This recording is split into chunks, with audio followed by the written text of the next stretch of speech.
Howdy. Hope all of you are having a great weekend. No, I do not need picture in picture. Still just trying to pull up the live Sticks and Stones on YouTube. Can't really do it because it won't pop up until I'm live. So that means I have to wait, but there I am. So we're gonna go ahead and get started. And I tell you, I figure today this is a tantalizing pairing that you are going to love. I've actually paired this cigar really a couple of times this year, but that's how much I love it. And it is super popular. So it is great because I pair it with different things. You can go back and watch all the pairings and decide what it is you'd like to try best. So, or try them all. Hey, that's what I'm here for. But I think few pairings are going to walk the line between spice and smoothness with the grace found in this one. And I'm going to try to look up. It's kind of like, a woman says, hey, my face is up here. Try to keep looking at the lens. I always want to look at myself. But I do have myself right here beside me. So I can see what's happening. I'll even see if I can start the chat off with something, anything about, I don't know what that is. We'll send it anyway. Yeah. Say, all right, hi.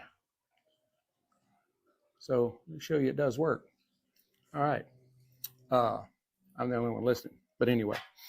So where was I? The spirit, I think, has got a very bold character. And that spirit is E.H. Taylor, Straight Rye. And I think I found a worthy companion for it in the aging room Nicaragua Maestro. Tip of the hat to Rafael Nodal. For those of you that don't know, Rafael is the mastermind behind these, and all of these aging room cigars, like this one is the Maestro, they all have something to do with music. So he is big into music, and he is an accomplished piano player. I've heard him. Unfortunately, not live, Rafi, if you're listening. But anyway, I love this cigar. It is one of my favorites. And I think together, tip of the hat to Rafi, that this is going to form a symphony of contrast and complement.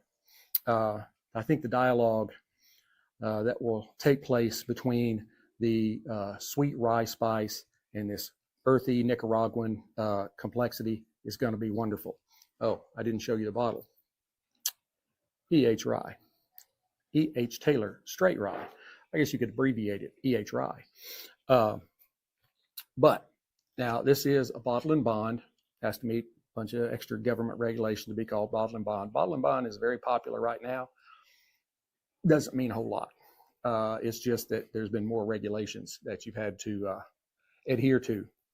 This is crafted from a mash bill that completely omits corn altogether. And it is the standout rye in the Buffalo Trace portfolio. It has a composition of rye and malted barley, even though we're not really sure exactly what percentage it is. And I think we're going to find out that it's bright and kind of spicy. It's going to have a nice complexity to it with some of the things that Kentucky whiskey is known for. But I expect a very, very clean complexion on this spirit. And I think you will enjoy it too. But let's go ahead and bottle some of that up. Let's get right into it. All right. Oh, hey, by the way, I hope you're hearing me better maybe than you have in prior weeks. I've upgraded the microphone. Tell me in the comments if you can hear me well enough. This one magnetically goes to my shirt. So I put the inside up under my shirt and it clips on the front and it's right there. So I may end up having to move it up farther, but I don't like having stuff up here to, mess up the picture, because this is such a beautiful picture right here, right? All right, anyway, on the glass, you can see that is just a beautiful, beautiful copper color. I mean, it's one of the most beautiful spirits I think I've seen. And it's got really good legs to it. It really clings to the glass well. On the nose, you do get a hint of ethanol. Pop-ups are happening. You do get a hint of ethanol on the nose, but this is a 50% alcohol by volume spirit, so it's 100 proof. You get something I don't know that I've ever tasted or smelled, in a spirit, and that is spearmint. It's kind of a sweety mint.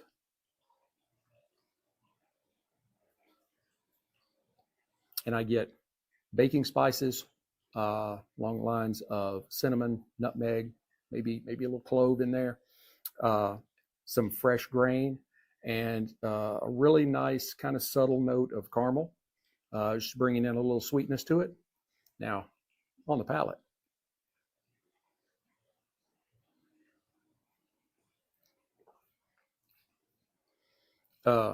yeah, that is definitely high rye content. I would say probably somewhere around 90%. Just my guess.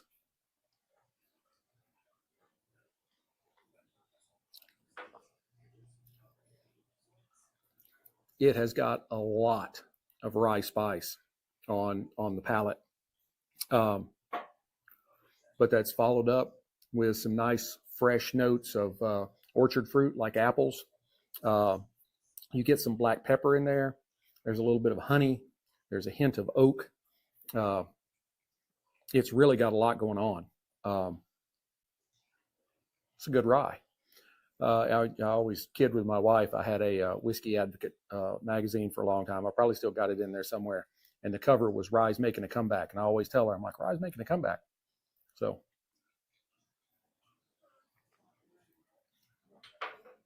but yeah, that is a really robust, spicy, and subtle sweet. It's kind of like this, but it all just kind of melds together.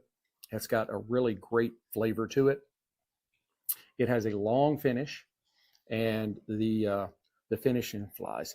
The finish is, they're probably wanting my rye. The finish is, it's kind of sweet, it's herbal, slightly dry, and then you get a hint of citrus as well. So it's got a lot going on there. I think it's going to be a good match for the aging room Nicaragua Maestro, or Maestro Nicaragua, however you want to say it. Rafi, you can tell me if I'm saying it wrong. Hey, and I'm still the only one on here.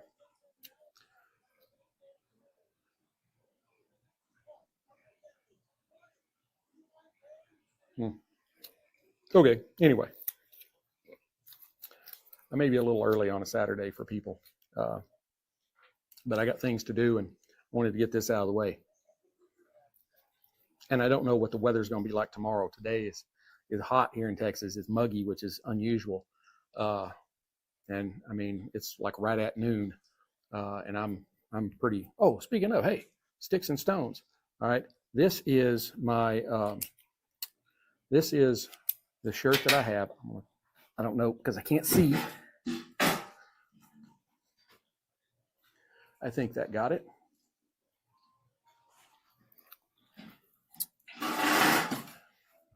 I'll know in just a few seconds because I'll see it on YouTube. But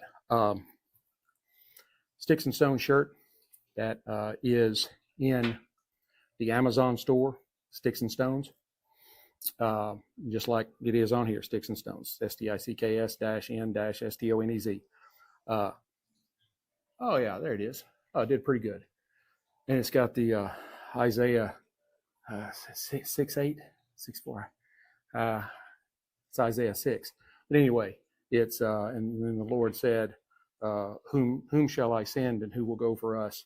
And the reply is, I am here, Lord, send me. That shirt is available on the Amazon store. It's been my biggest selling item so far. Father's Day is coming up. 4th of July is coming up. It comes in some really great colors. And it's all just the flag and Sticks-n-Stonez on the front, and then that on the back. That's it. You'll love it. I guarantee you.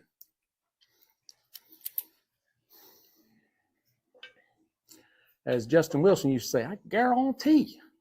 All right, visually. I know I'm just kind of off track here today. Just running. Kind of in a hurry. Very dark, like dark chocolate, dark milk chocolate color on the wrapper. It is basically flawless in construction. It has tight yet visible seams and a very, very minimal amount of veining. I think you can probably pick that up. I think it's light enough. You can see that there's a vein right there. But I mean, this leaf is almost devoid of veins. It's one of the least veined cigars I think I've ever seen. And this is the torpedo. That's the Maestro is the torpedo. No, yeah, torpedo. It's 6x52 on the ring gauge. So memory is not my best. Now on the nose.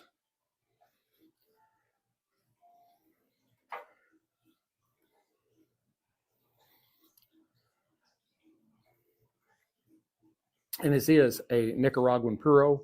The binder, wrapper, and leaf are all Nicaraguan tobacco. This was the 2019 Cigar of the Year, Cigar Aficionado, #1. It has got a really nice, robust earthiness to it on the nose. There is kind of a refined kind of sweetness to it, and some hints of like cedar, and maybe some hints of chocolate or mocha, something along those lines. I am ready to get this going. And man, we are cooking on time. Cold draw first.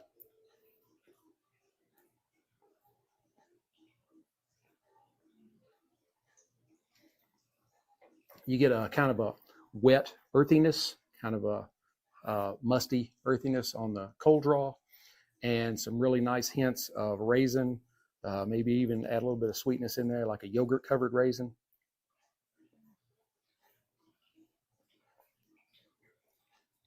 Yeah, there's not a ton of sweetness on it, but there is a little bit, just enough to let you know it's there.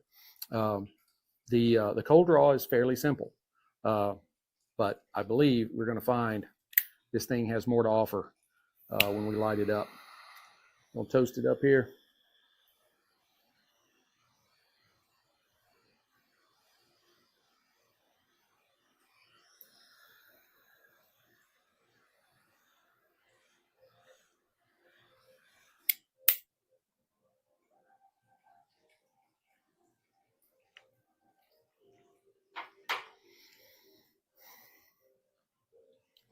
On the light, you get some really nice notes of espresso.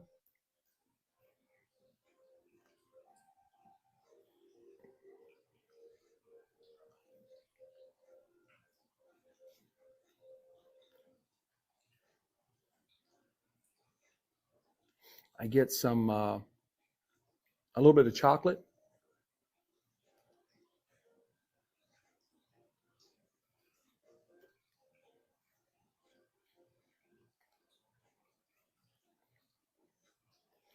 Puts off a ton of smoke. And then I think some something along the lines of black pepper.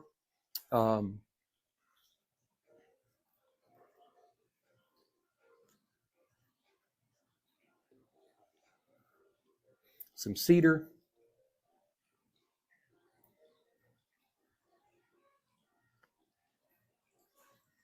Maybe a little bit of saddle leather.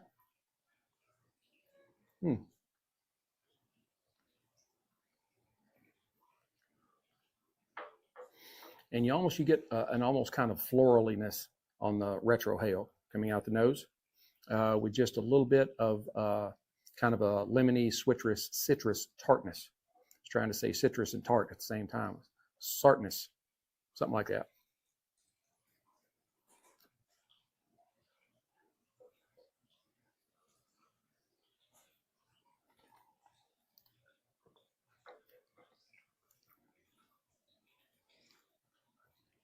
Those go very, very well together.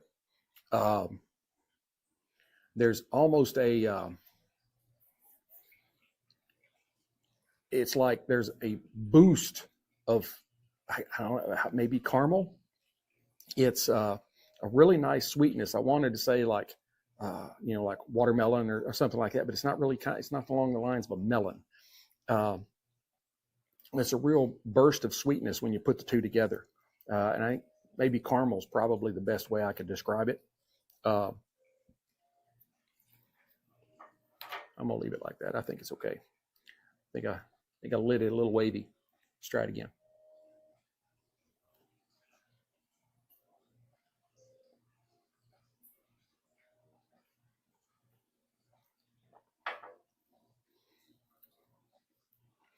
Yeah, the cigar's espresso and chocolate notes kind of coax out a deeper sweetness in the rye. Like I just said, it's kind of like a caramely sweetness.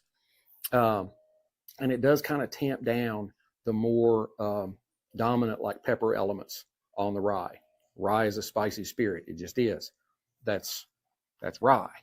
It's like if you're eating a Reuben, we've got the marbled rye bread, and it's got a little bit of spice to it. But yeah, it really enhances the whiskey's caramel and oakiness.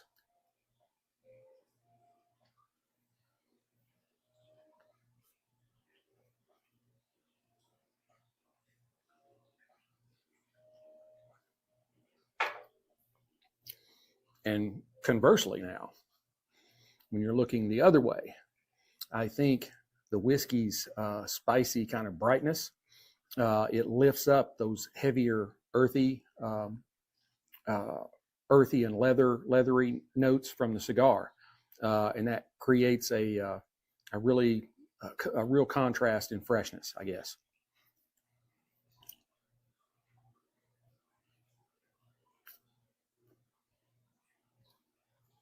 I really do love these cigars.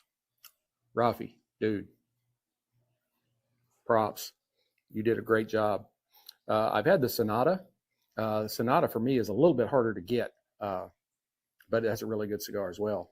And then I may butcher this up, but dude, so don't get on me too hard. But I see you posting about it all the time, and we can't get it yet. And that's the Boheme. I think that's what it's called. Look on Rafael Nadal's Instagram or X profile. Yeah, he'll post it at least 3 or 4 times a week, and maybe every day. He likes to start the day with a really nice cup of coffee and a cigar while he stares out at the ocean or wherever he happens to be at that time. And I'm like, dude, you're making the rest of us depressed. Wish I had a life like that.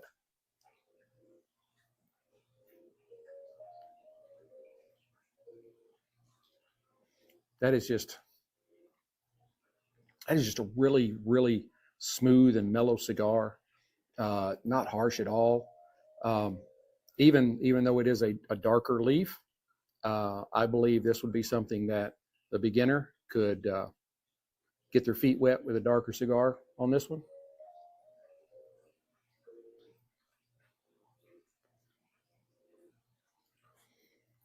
Turn that volume down just a little bit. I got a little like elevator music playing in the background, but I don't want them to give me any kind of copyright infringement because I'm playing music so I have something to listen to, not so you have something to listen to.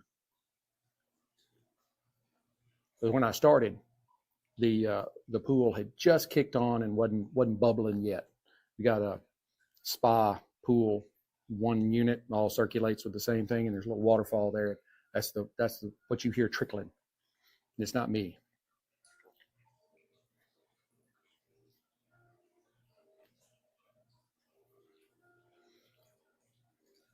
I cannot say enough good things about this cigar. It's really, really good.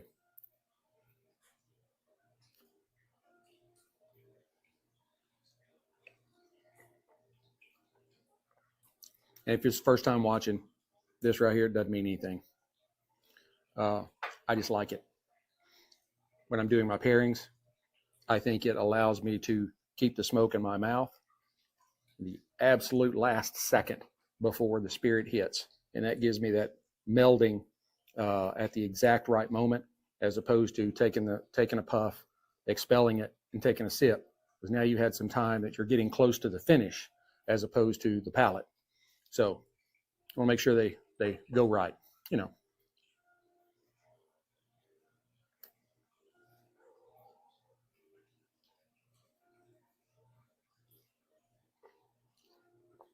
And I love watching the smoke hang in the glass. It kind of gives me one of those old horror movie, you know, Frankenstein, that kind of stuff. I just think it's funny and cool.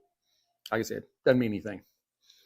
But I have noticed, some of it depends on wind, but I have noticed that some cigar smoke hangs longer than others.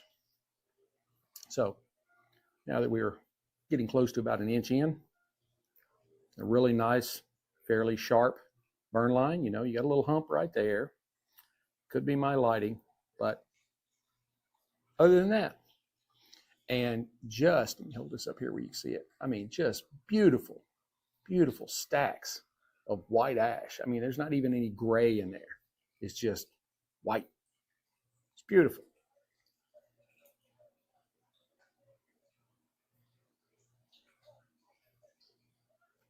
Commercial.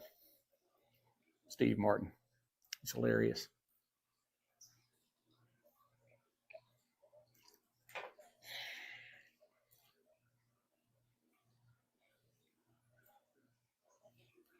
Kind of showing my age, but I can remember when he was when he would come in and do like little stand-up sets, and then sit and talk to Johnny Carson on the Tonight Show when it was actually the Tonight Show.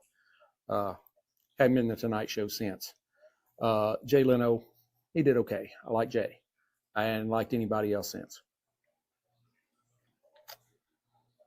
As a matter of fact, I cannot even tell you the last time I watched the Tonight Show.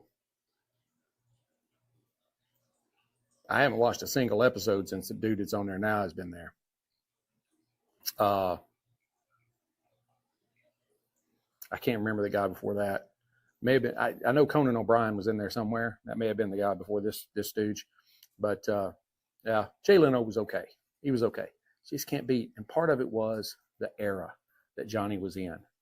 We're not in that era anymore.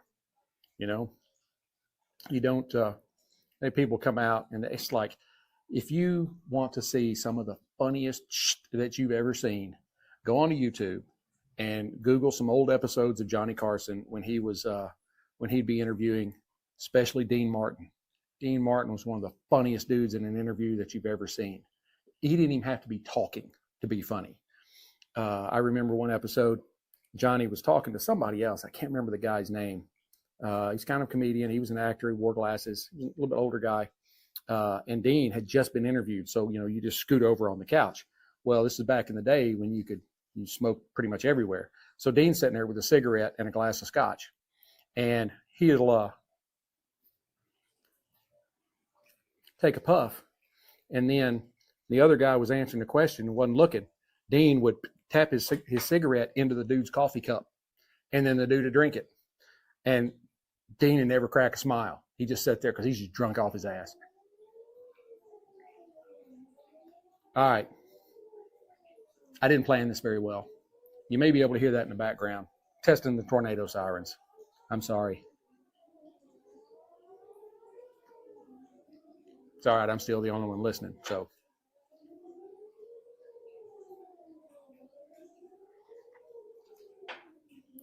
But yeah, Dean Martin was hilarious.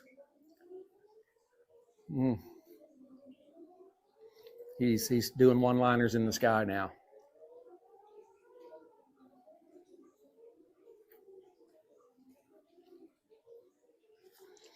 I came on early like this because I think some people are coming over to pool party this afternoon. I put in an HEB order. If you don't live in Texas, know about HEB, you missing it. And hopefully HEB won't be like Buc-ee's and try to expand all over the country. HEB is a chain Texas grocery store. And while they carry a lot of the name brand things, they carry a lot of stuff that is HEB brand. And all of the HEB brand stuff is sourced from right here in Texas. I'm telling you, I've been saying this for a while. With everything that's going on around the country, Texas could just say F it and build that border wall along the Red River, cut us off from everybody else, and we'd be all right. And you're like, wait a minute, how could that be? Glad you asked. Let me tell you.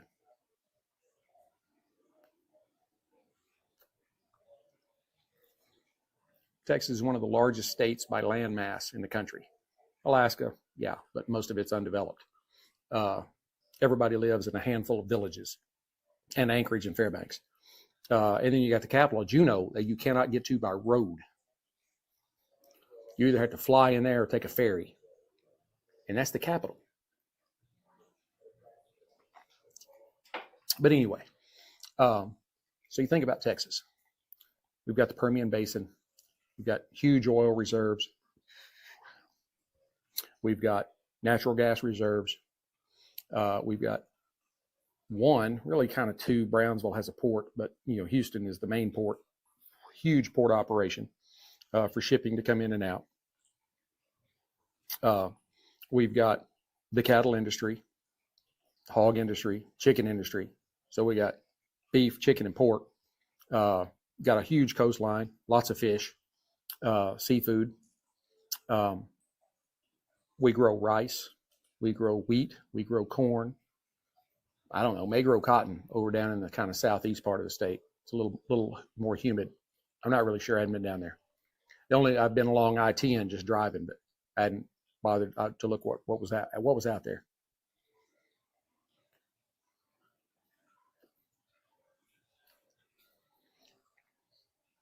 But you're like, yeah, but how are you going to operate? How are you going to operate a government? Well, we're operating a government right now, and you're not having to pay federal income tax or federal gas tax, even if Texas increased their tax rates, you'd still be saving money. We've got a full and functioning government.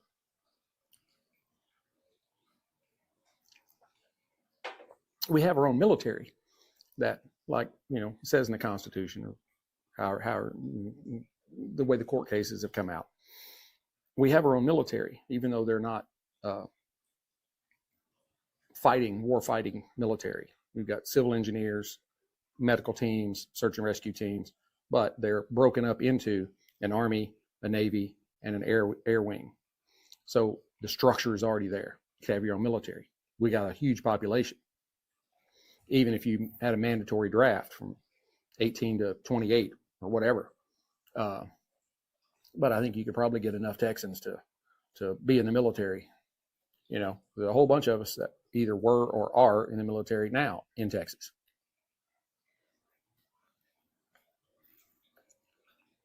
If they make me a major, light colonel, I might go back. I'm getting old, but I could pass along what I know.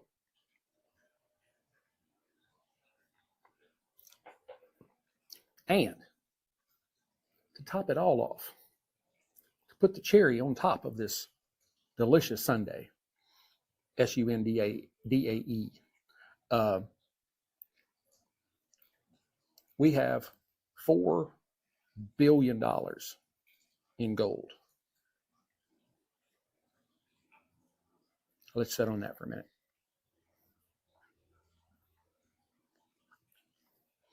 Oh, and let me also add that we have industry, manufacturing, Dell, now Tesla. I'll get to that in a minute. SpaceX.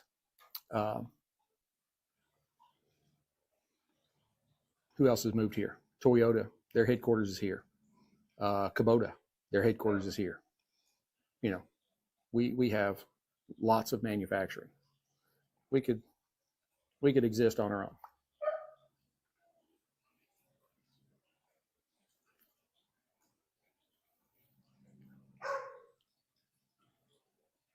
See, I've let you kind of stew on that a minute.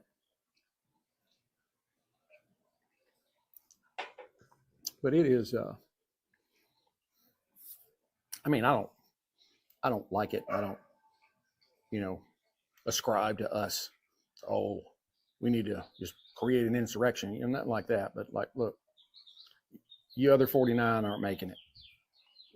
This is too much for us. We're going to go do our own thing. Yeah, but what about White v. Texas? I understand.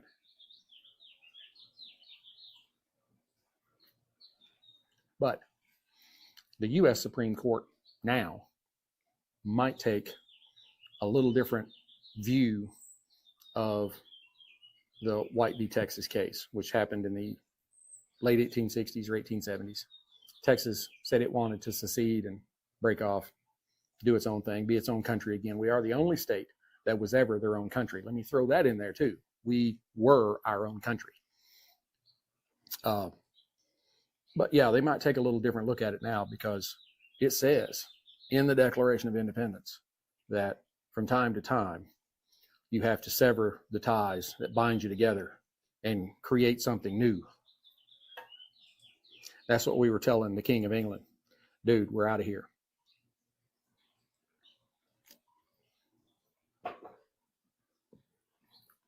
It's possible.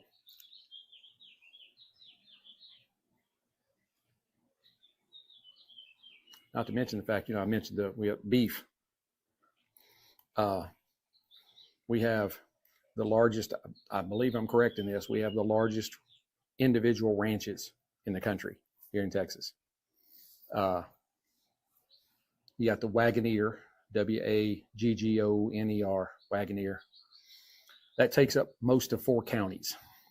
I forgot how many hundreds of thousands of acres it is.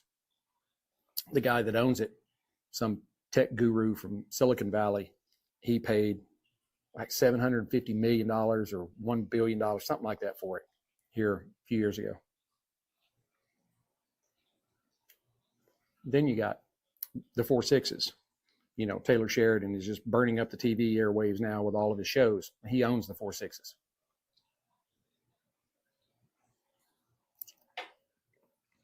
And there are parts of that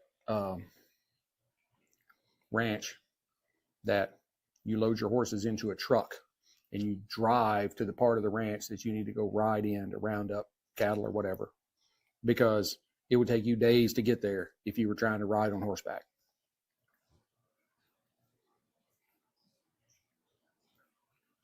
Yeah. We're getting pretty close to the halfway mark. I'm at 33 minutes. So as we've gotten closer to the half, we've gotten some more leather and cedar and some baking spice to come in. That's really melding well with the spice and the sweetness on the E.H. Taylor Straight Rye. The profile, sorry, I'm sweating, has mellowed and gotten a little deeper, just as the rye spices have gotten, the edges have kind of given way a little bit to a more honeyed, I guess, mid-palate.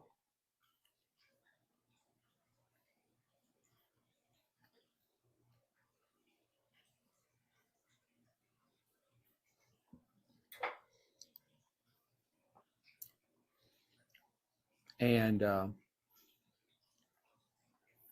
when you put them together, I get a little more of a clove and cinnamon type notes that really pair beautifully with the cigar. And it's the cedary notes, and I can say that there's probably even a little bit of dried fruit, something along the lines of cherries or plums or prunes, raisins, something along those lines.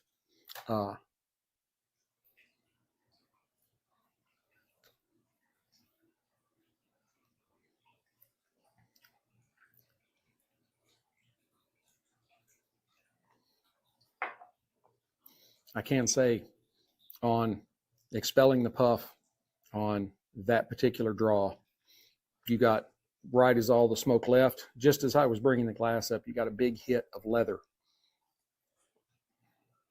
This cigar will keep you guessing.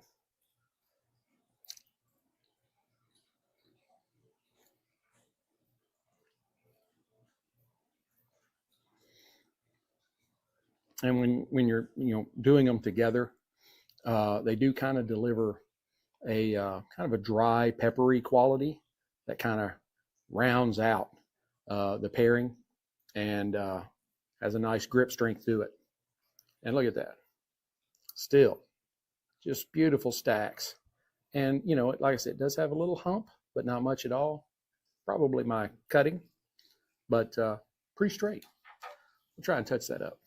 I'm not going to keep y'all much longer. I know you got things to do, and I know from looking on my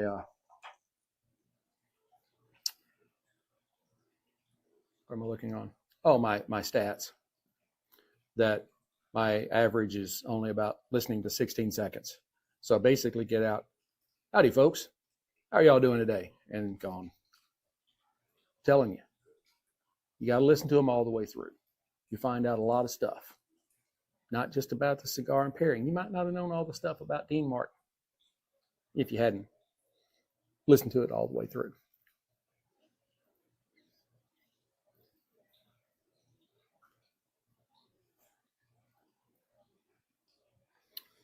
I'm going to go ahead and cut y'all off right here. For probably another 15 or 20 minutes. I don't want to keep y'all that long, and you're starting to push an hour.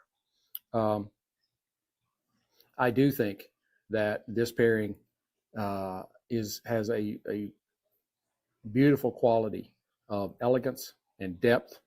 The rye's lean, kind of herbally sharpness complements the cigar's kind of rich and earthy tones without one overpowering the other. They're both confident and have very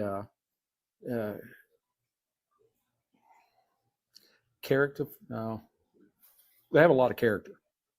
There you go.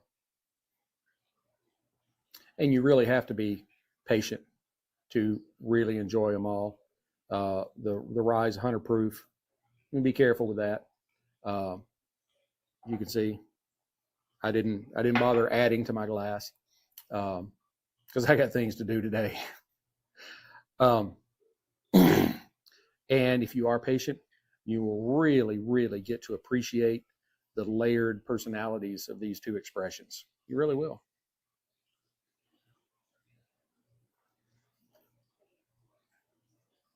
I'm going to go ahead.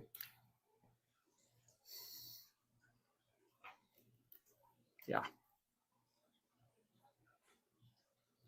Nice.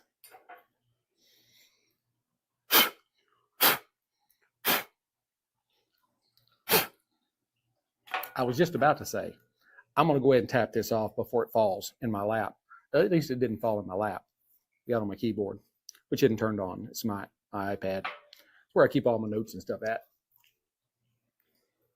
Overall, I would say this is a very high character pairing for those that really appreciate kind of a dry spice and really great depth without an overwhelming amount of sweetness. Just enough sweetness to keep you interested.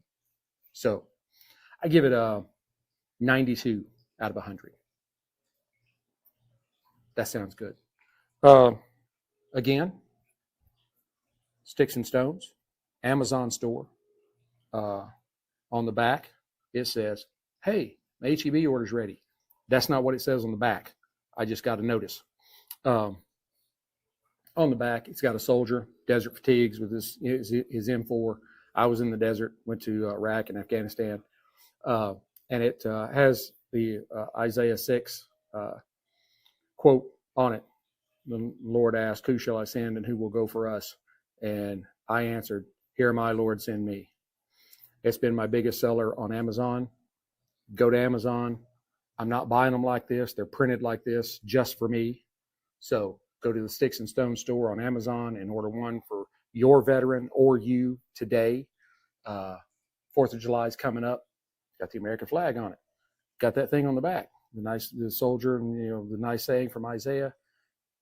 People will love it. I guarantee you. When I wear it out, people are like, "Oh man, I love that shirt. Where'd you get that?" Sticks-n-Stonez. Go on Amazon. You'll find it. I'm telling you. There may even be a link on my profile on X.